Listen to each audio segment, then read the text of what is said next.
Assalamu alaikum wa rahmatullahi wa barakatuhu. Naam, waliwo obubonero bwetera okusanga mu Qur'ani biseera ebisinga nga bubeera ku aya ez'enjawulo. Naye obubonero buno butegeeza ki? Kyetwalibadde twagala okuba nga tunulako olunaku lwaleero insha Allah. Naam, bulimu ebika eby'enjawulo era ke tugenda otutandikirako ke kabonero kano eno kabanga ssaako kasanga nga kamaakinga nti aya eno ekoma wano. Kabonero kano bakayita alwaqful kalim oba alwaqfu tam. Kabonero kano eno kaba kakutegeeza nti wano aya oba ebigambo oba sentensi ekomye wano eno. So ebiseera ebisinga kamaakinga aya ez'enjawulo. Kati nga olaba wano eno eno suratu Nnaasi aya esooka n'ogamba nti a'uudhu billahi minash shaitani rajim qul a'uudhu birabbi nnaas nojja n'okomaawo. Naam, kati bw'otuuka awo oyinza okusanga nga tebakawandiise bwe batyo wabula nga bataddewo buteesi nnamba nga olaba wano eno ssuula eno liilaafi Quraysh ne bateekawo nnamba emu aya bw'eti. So ke kabonero ako ke tulaba. Akabonero akalala ke kabonero aka laamu alifu. Laamu alifu oba ogisanze kiba kitegeeza nti tolina kuyimirirawo awo weeri ku kigambo kweri. Oba ogisanzeeko tolina yimirirawo oba olina kweyongerayo. Oba oyimiriddewo oba olina okukomawo n'otandikira alisiti ku kigambo ekyo weemabegako ne weeyongerayo ne aya bw'oti bw'oba ogenda ogisoma. Osobola okugisoma yonna yonna nga bw'eri bw'olambalamba n'ogamba a'uudhu billahi minash shaitani rajim الذين تتوفاهم الملائكة طيبين يقولون سلام عليكم ادخلوا الجنة بما كنتم تعملون. ونسمع بوتي الذين تتوفاهم الملائكة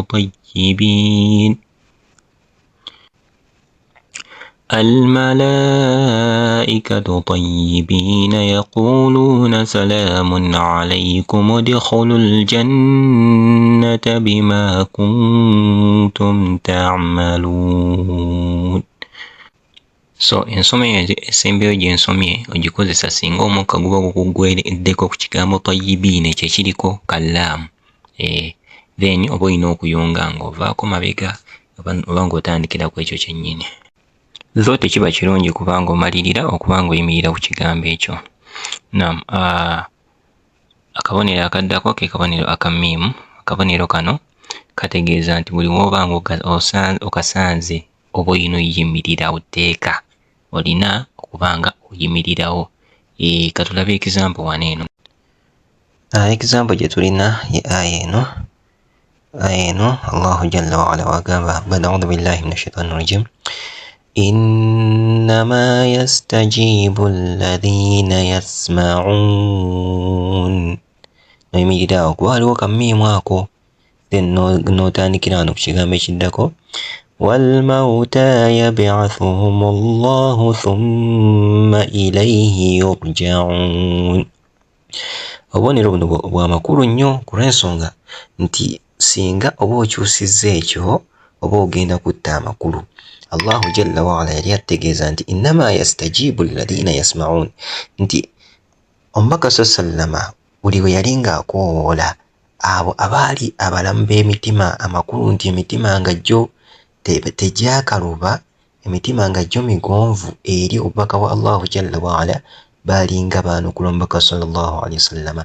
Wabula wal mawuta ate abafu b'emitima bo Allahu jalla wa ala yabaleka ne bakola byonna bye baagala naye agenda bazuukiza abeere ng'abazza gy'ali abeere nga bamubuulira ki ekyabagaana. So singa oba ogasseewo n'ogamba nti innama yastajibu alladhina yasma'una wal mawta, singa oba ogasseewo bw'otyo oba okyusizza amakulu n'otegeeza nti omubaka sallallahu alaihi wasallama abakkiriza n'abo abatali bakkiriza bonna baali bamwanukula. So kyovula nti obubonero buno bwa makulu nnyo okuba nga tubwegendereza era okuba nga tubwekwatako okubuyiga. Naam, akabonero akaddako ke kabonero aka jiimu. Akabonero kano bumu ku bubonero obuli common mu Qur'an Kano akabonero oba okasanze kiba kitegeeza nti okkirizibwa ebintu bya mirundi ebiri. Either osobola okweyongerayo oba okuyimirira awo ku kigambo ekyo ky'oba okasanzeeko. Osobola okusoma n'oyimirira awo then otandikira ku kiddako, oba osobola okusoma wonna n'oyungawo mulundi gumu. Katulabe example gye tulina ye aya eno. Osobola ogisoma bada a'udhu billahi minash shaitani rajim. Nahnu naqussu alayka naba'ahum bilhaqq innahum fityatun amanu birabbihim wazidnahum huda. So nobeera ng'oyimirira ku kigambo kino bilhaqq, kubanga wali jimu, oba osobola okusoma nahnu naqussu alayka naba'ahum bilhaqq innahum fityatun amanu. Neweyongerayo n'ogimalayo, bw'oti byonna bikkirizibwa. So jimu oba ogisanze osobola okukozesa erimu ku makubo ago abiri insha Allah. Akabonero akalala ke kabonero akasaadi ne laamu ne yaawu. Oyinza okasanga kawandiise bati obanga kaya oba kawezinze ne kadde eno wansi wa swadi. Kano eno kategeeza nti osobola okweyongerayo oba okkomaawo. Though obanga weeyongeddeyo kye kisinga obulungi. Ekisinga obulungi kubanga weeyongerayo naye omwaka gwakuweddeko osobola okkomaawo. So kati katulabe ekizambo wano eno. Kakati ekizambo gye tulina ye aya eno. Allah agamba a'udhu billahi minash shaitani rajim. وَإِن يَمْسَسْكَ اللَّهُ بِضُرٍّ فَلَا كَاشِفَ لَهُ إِلَّا هُوَ. Osobola okukomaawo kubanga waliwo kaswadi awo. Then omalaawo n'otandikira ku ekigambo ekiddako. وَإِن يَمْسَسْكَ بِخَيْرٍ فَهُوَ عَلَى كُلِّ شَيْءٍ قَدِيرٌ. So osobola okukoma wali eri we tugambye, naye ate ekirungi kiba kyakuyunga niweeyongerayo n'otayimirirawo awo n'ogamba وَإِن يَمْسَسْكَ اللَّهُ بِضُرٍّ فَلَا كَاشِفَ لَهُ إِلَّا هُوَ وَإِن يَمْسَسْكَ بِخَيْرٍ فَهُوَ عَلَى كُلِّ شَيْءٍ قَدِيرٌ. Akabonero akaddako ke kabonero kano eno qili. Akabonero kano eno kaba kategeeza nti oba okasanze kiba kirungi, kye kirungi era ekyagalibwa okubanga oyimirira ku kigambo ekyo. Yimirirawo, onaawe oyimiriddewo then otandikire ku kiddako. Kiba kirungi n'oyimirira ku kigambo ekyo then omala n'otandikira ku kiddako. Jimu tugambye nti osobola byonna kyekimu, oba weeyongedde oba oyimiridde awo kyekimu, obulungi bwonna bufaanagana, kiba kyekimu. Then swili ne tugamba nti kiba kirungi ne weeyongerayo, naye nga oba oyimiridde awo tekirina buzibu, naye ng'ekirungi kyakweyongerayo. So enjawulo eriwo nti kino eno kyate kiba kirungi n'obeera ng'oyimirira awo. Kiba kirungi n'obeera ng'oyimirira awo ku kigambo ekyo then n'otandikira ewaddako. Ndowooza enjawulo etegeerekese. Example ye aya eno eri mu Suratul Kahf. Tugenda tandikira awo gamba قُلْ رَبِّي أَعْلَمُ بِعِدَّتِهِم مَّا يَعْلَمُهُمْ إِلَّا قَلِيلٌ.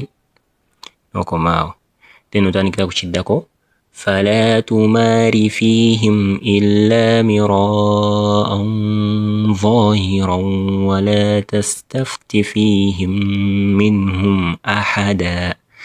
Ebiseera ebisinga akagambo kano bakakozesa nga baagala okulaga nti wano sentensi weekomye, oba nti waliwo emboozi yadde boogerako neekoma wano then nga baagala kudda. Allah aba ayagala kudda ku topiki eddako mu aya y'emu. Kuba kiba kiraga nti wano topiki ebadde yogerwako, wano eno eba ekomye, oba ensonga ebadde yogerwako wano eno eba ekomye, oba ekirowoozo ekibaddewo wano wekikomye, kati wano eno chapter ndala Allah n'akyusaamu. Akabonero akaddako bwe buddotisi buno eno butera kujjira mu peya nga obulaba. Buba busatu, bukola ka triangle, then oyinza okukasanga ku kigambo ekisooka n'oddamu era n'okasanga ku bigambo ebitinitini nga byakayitawo, oba kiba kimu oba bibiri naye nga bitinitini nga byakayitawo. Naye ekigendererwa kiba kikutegeeza nti bw'oba ng'oyimiridde ekkali akasooka, kano akaddako tuddamu kayimirirako, olina kweyongerayo bweyongezi. Kali akasooka oba akasooka yoba ng'okayiseeko, akaddako olina okuyimirira. Teeka kiri nti akasooka bw'oba ng'okayimiriddeko, akokubiri toddamu yimirira, olina kweyongerayo. Wabula ate bw'oba nga akasooka okayiseeko, yadde omukka owulira okyagwewulira, kakasa nti akaddako olina okukola ki? Olina okuyimirirawo otandikire ku kigambo ekiddako. Bw'otyo bw'olina okuba nga obisoma. Katulabe wano eno ka example insha Allah akanaatuwa ekifaananyi okukiggyayo kye twogerako. Example gye tulina eri mu Suratul Baqara. Allah agamba bismillahir rahmanir rahim, alif lam mim dhalikal kitabu la rayba fihi. Olabye akasooka nkabuusa akali ku rayba nengenda nenyimirira ku fihi. Hudan lilmuttaqin. Oba osobola osoma bw'ati dhalikal kitabu la rayba fihi hudan lilmuttaqin. Ndowooza kategeerekese. Bw'obanga oyise kasooka, akokubiri olina oyimirira, ate weyimirira ku ekyo then weddamu okusoma, otandikira ku kiddako ekigambo. Naye ate bw'obanga ekisooka okisomye oba oyimiridde ku kisooka, ekyokubiri toddamu yimirira, oyunga buyunzi mpaka. Akabonero akaddako ke kabonero aka siini. Oyinza okusanga siini ng'eri ku waggulu w'ekigambo. Siini eno eba etegeeza oba eba ekulagira nti bw'ekituukako ekigambo ekyo sooka osirikirewo. Osirikirawo okumala akabanga akatini, then bw'omala oyunge nga tossizza mukka. Osirikirawo then n'olindamu akaseera katini n'omala n'oyunga nga tossizza omukka ogukwatire, nga tossizza mukka, nga you've not breathed out, nga tossizza mukka. Sooka n'ogikwatirayo, oyimirira ku ekyo ekigambo kuli siini, n'olindamu akaseera katini, then n'omala ne weeyongerayo n'oyunga. Katulabe example ejjo kijjayo bulungi.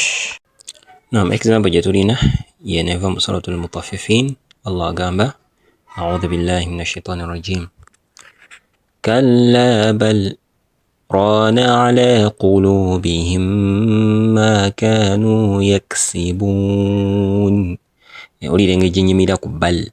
Kalla bal rana ala qulubihim ma kanu yaksibun. Njagala ogenderere engeri gye nnyimirirawo, then n'engeri gye nnyunga ku kigambo rana, okweyongerayo, then n'akabanga kendekawo wakati awo. Kalla bal rana ala qulubihim ma kanu yaksibun. Akabanga ako kwolekawo oba tossa, oyongerayo bweyongezi n'omalayo insha Allah. So amateeka gano gaba geetaaga okuba nga opracticing osobola okugategeera. Olina okupracticinga n'osobola okuba nga otegeera bulungi insha Allah. Barakallahu fikum wa jazakumullahu khair. السلام عليكم ورحمة الله وبركاته. ولقد يسرنا القرآن للذكر فهل من مدكر